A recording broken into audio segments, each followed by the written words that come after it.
नमस्कार मंडळी, रूपाज art and recipe या चॅनलमध्ये तुम्हा सर्वांचं खूप खूप स्वागत आहे। तर मैत्रिणींनो, आज मी झणझणीत असं गावरान मटण रस्सा बनवत आहे। त्यासाठी मी गॅसवरती कुकर ठेवला आहे। 1 मोठा चमचा तेल घालून घेतले। त्या तेलामध्ये 1 चमचा जिरं घातले। जिरं व्यवस्थित तडतडले की त्यामध्ये एक बारीक चिरलेला कांदा घालून घेत आहे। तर कांदा आपल्याला इथे परतून घ्यायचा आहे। तर कांदा परतण्यासाठी मी नेहमीच सांगत असते, चिमूटभर मीठ घाला, म्हणजे मिठाने कांद्यातलं मॉइश्चर कमी होऊन लवकर कांदा परतला जातो। तर कांदा परतून झालेला आहे। त्यानंतर यामध्ये पाव चमचा हळद आणि 1 चमचा धन पावडर घालून घ्यायची आहे आणि हे एखाद मिनिटभर आपल्याला हे मिक्स करत परतून घ्यायचं आहे। तर बघा, इथे आता 1 मिनिट झालेला आहे आणि मिक्स करून परतून झालेला आहे। त्यानंतर यामध्ये आपल्याला जे मटण आहे धुवून ठेवलेलं ते मटण घालून घ्यायचं आहे। तर मैत्रिणींनी इथे ना थोडासा जे मटण आपण घालतानाचा जो व्हिडिओ आहे तो थोडासा माझ्याकडनं एडिटिंगमध्ये कट झालेला आहे आणि यामध्ये ना मी थोडीशी लसूण, आलं आणि कोथिंबीरची पेस्ट घातलेली आहे, ते सुद्धा थोडंसं कट झालेलं आहे। त्यानंतर चवीनुसार मीठ घालून घ्यायचं आहे आपल्याला याच्यामध्ये आणि पुन्हा एकदा 1, 2, 3 मिनिट व्यवस्थित असं परतून घ्यायचं आहे। तर बघा, आता हे मटण आहे ना आपलं परतत आहे, तोपर्यंत मी काय केलं, इकडे गॅसवरती आहे ना पाणी गरम होण्यासाठी ठेवलेलं आहे। बघा, कारण गरम पाणीच घालायचं आहे आपल्याला याच्यामध्ये। भाजीत केव्हाही तुम्ही मटणाची भाजीमध्ये किंवा कुठल्याही भाजीमध्ये गरम पाणी वापरा, त्याच्याने काय होते, भाजीला टेस्ट छान येते। आणि म्हणजे तुम्ही आता हे मटण शिजताना म्हणा किंवा नंतर रस्सा करताना सुद्धा गरम पाणीच वापरायचं आहे आपल्याला। बघा, हे आहे ना आपल्याला हळद, मीठ आणि धण्याच्या पावडरमध्ये एक 5 ते 6 मिनिट मीडियम फ्लेमवरती व्यवस्थित असं परतून घ्यायचं आहे आणि एकसारखं हलवतच आपल्याला हे व्यवस्थित परतून घ्यायचं आहे। तर आता इथे हे परतून झालेलं आहे बघा। तर गॅस आपल्याला तिकडचा बंद करायचा आहे पाण्याचा आणि याच्यामध्ये पाणी घालून घ्यायचं आहे। तर बघा, आता मी इथे पाणी घालून घेते। तर मटण पाण्यामध्ये बुडल इतपत आपल्याला पाणी घालून घ्यायचं आहे। बघा, हे बघा या पद्धतीने असं। तर इथे आता पाणी घालून झालेलं आहे। तर याला 1-2 मिनिट आपल्याला उकळून घ्यायचं आहे पुन्हा। तर बघा, इथे आता उकळी ही आलेली आहे। पुन्हा एकदा याला मिक्स करून घ्यायचं आहे। तर आता मिक्स सुद्धा करून झालेलं आहे आणि आता आपल्याला ना याला झाकण लावून याच्या 4 शिट्ट्या काढून घ्यायच्या आहेत। तर आता मी ते कुकरचं झाकण लावून घेते आणि इथे आपल्याला 4 शिट्ट्या करून घ्यायच्या आहेत। बघा,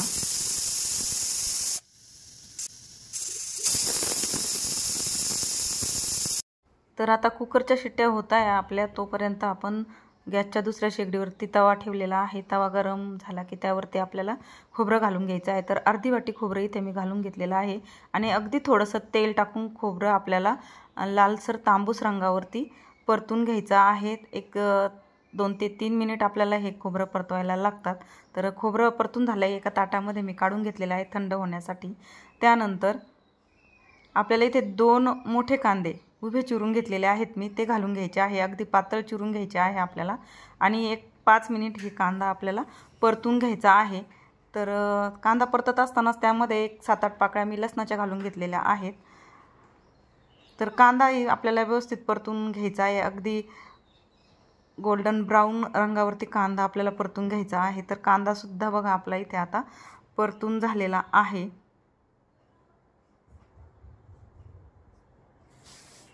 कांदा परतून झाल्यानंतर कांदा सुद्धा आपल्याला ताटामध्ये काढून घ्यायचा आहे आणि थोडासा थंड होण्यासाठी 5-1 मिनिट बाजूला ठेवायचं आहे। तोपर्यंत आपल्याला बघा हे फुटाणे घेतलेले आहेत मी स्वच्छ करून। तर अर्धीशी वाटी फुटाणे घेतलेले आहेत आणि या फुटाण्याचे आपल्याला पाणी घालून एकदम मऊसर अशी पेस्ट बनवून घ्यायची आहे। तर बघा, इथे फुटाणेही वाटून झालेले आहेत। बघा, या पद्धतीने असे वाटून घ्यायचे आहेत फुटाणे आपल्याला। तर फुटाणे वाटून झालेत, आता आपल्याला मसाला वाटून घ्यायचा आहे। तर एका मिक्सरच्या भांड्यामध्ये बघा मी प्रथम खोबरं घालून घेत आहे। खोबरं, कांदा आणि कोथिंबीर आपल्याला वाटून घ्यायची आहे। तर आलं आणि लसणाची पेस्ट मी हे मटण शिजतानाच घातलेली आहे, त्यामुळे मी इथे आलं घातलेलं नाही, थोडासा लसूण घातलेला आहे, एक 7-8 पाकळ्या फक्त कांद्यासोबत।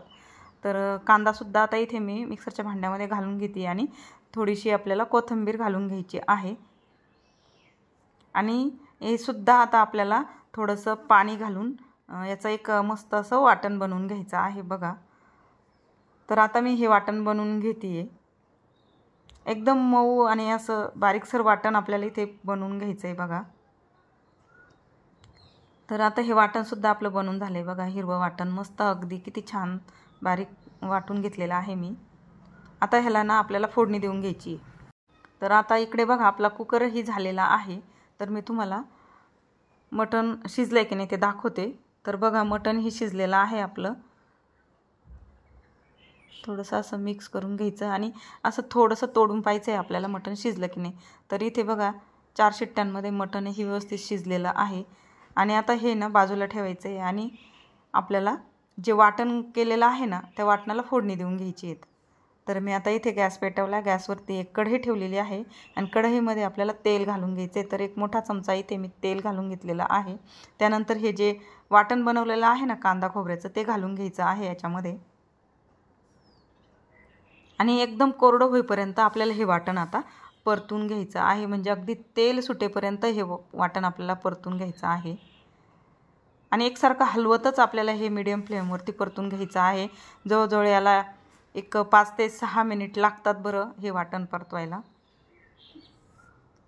तर एकसारखं हलवत आपल्याला हे मीडियम फ्लेमवरती परतून घ्यायचं आहे बघा। त्यानंतर याच्यामध्ये आपल्याला मसाले घालायचे। तर बघा अर्धा ते पाऊण चमचा मी इथे लाल तिखट घातलेला आहे, तुम्ही तुमच्या आवडीनुसार घाला। त्यानंतर अर्धासा चमचा मी हा घरचा काळा मसाला घालून घेतलेला आहे। पाव चमचा इथे हळद घालायची, हळद बेतानेच घालायची कारण आपण मटणमध्ये सुद्धा हळद घातलेली आहे। त्यानंतर हा सावजी मटण रस्सा मसाला आहे। तर हा मसालासुद्धा मी 1 मोठा चमचा इथे घालून घेत आहे आणि हे सर्व मसाले घालून झाल्यानंतर हे पुन्हा एकदा व्यवस्थित असं मिक्स करून घ्यायचं आहे आपल्याला। आणि हे परतत असताना आहे ना गॅसची फ्लेम आपल्याला मीडियम ठेवायची आहे म्हणजे मसाला खाली लागत नाही आणि एकसारखं हलवतच मसाला आपला परतून घ्यायचा आहे। तर बघा आता मसाल्याला मस्त तेल सुटलेलं आहे, मसालाही आपला परतून झालेला आहे। यामध्ये आता आपल्याला जे शिजवलेलं मटण आहे ते घालून घ्यायचं आहे। तर मैत्रिणींनो इथे थोडासा व्हिडिओ कट झालेला आहे। तर आता हे शिजवलेलं मटण जे आहे ते आपल्याला मसाल्यामध्ये घालून घ्यायचं आहे आणि थोडंसं मिक्स करून घ्यायचं आहे आणि आपल्याला आता पाहिजे तेवढंच पाणी घालून घ्यायचं आहे बघा। तर आता हे बघा मिक्स करून झालेलं आहे आणि जे आपण फुटाण्याचं वाटण बनवलेलं होतं किंवा जी पेस्ट बनवलेली होती त्यामध्ये गरम पाणी घालायचं आहे बरं का। पाणी इथे गरमच वापरायचं आहे। मी नेहमीच सांगत आली किंवा मी पुन्हा पुन्हा सांगते आहे की पाणी आपल्याला गरमच वापरायचं आहे। तर आता हे जे फुटाण्याचं वाटण बनवून घेतलेलं होतं हे सुद्धा घालून घ्यायचं आहे।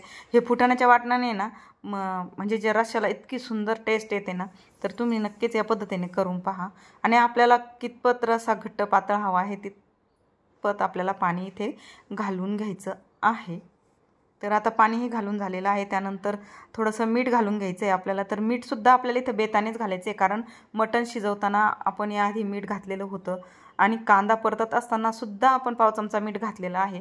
त्यामुळे मीठ इथे बेतानेच घाला आणि पुन्हा एकदा मिक्स करून आपल्याला हे जवळजवळ एक 7-8 मिनिट व्यवस्थित उकळून घ्यायचं आहे। तर बघा जवळून दाखवते, झालं आहे की नाही सुंदर अगदी, त्याचा सुवासही छान येतोय। तर अशा पद्धतीने ही मटणची रेसिपी इथं बनवलेली आहे मी। अगदी झणझणीत असा गावरान मटण रस्सा इथे तयार आहे। तर ही रेसिपी कशी वाटली मला नक्कीच कमेंटमध्ये सांगा। रेसिपी जर आवडली असेल तर छान छान कमेंट करा। तुमच्या कमेंटने ना मला नवनवीन आणि रेसिपी बनवायला प्रेरणा मिळते, प्रोत्साहन मिळते। तर छान छान कमेंट करायला विसरू नका। आणि ही जी भाजी आहे ना ही आपण चपाती, भाकरी किंवा भाताबरोबर खाऊ शकतो।